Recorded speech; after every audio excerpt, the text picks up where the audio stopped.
ॻोठ जी हिकिड़ी स्टेशन ते मां ऐं मुंहिंजी तन्हाई ऐं ॿियो छा छा न हो। ॻोठ जी हिकिड़ी स्टेशन ते रंगीन पोपटनि जूं उॾारूं, अज़ाननि जा हसीन आवाज़, वणनि जा थधिड़ा सीसराट ऐं ॿियो छा छा न हो। फितरत जा हसीन रंग ऐं रंगनि सां भरियल धरतीअ खे शाम संदोरे पहिराण पातल ऐं ॿियो छा छा न हो।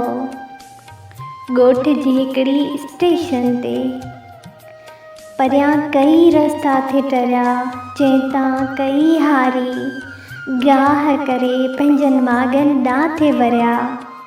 झिरकियुनि जा कई वलर कतारूं ठाहे मंज़िल तरफ़ रवां दवां हुआ।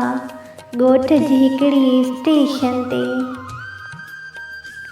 ॻोठ जूं कई पदमणियूं पंहिंजे घर जे अङण ते चुल्ह ॿारे चांहि तयारु करे रहियूं हुयूं ऐं कई ॻोठाणियूं पंहिंजनि ॿारनि खे लोड ॿधी ला करे रहियूं हुयूं ऐं ॿियो छा छा न हो। ॻोठ जी हिकिड़ी स्टेशन ते वीरान रस्ता, खुलियल फिज़ा, हसीन हवा ऐं ॿियो छा छा न हो। ॻोठ जी हिकिड़ी स्टेशन ते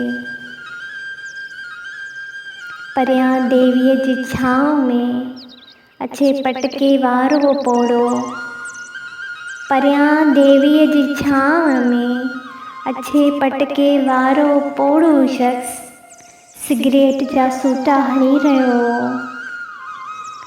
जीअं रेल गाॾी धुआं कढे भारत खां मोटी रही हुजे ऐं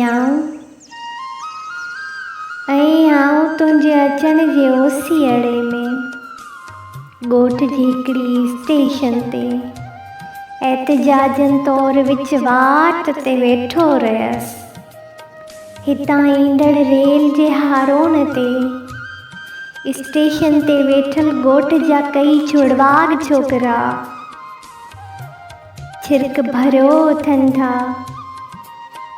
स्टेशन ते बीठल ॾोकर ॻाढ़ी झंडी लहराए रेल खे बिहारण जी कोशिश करे थो।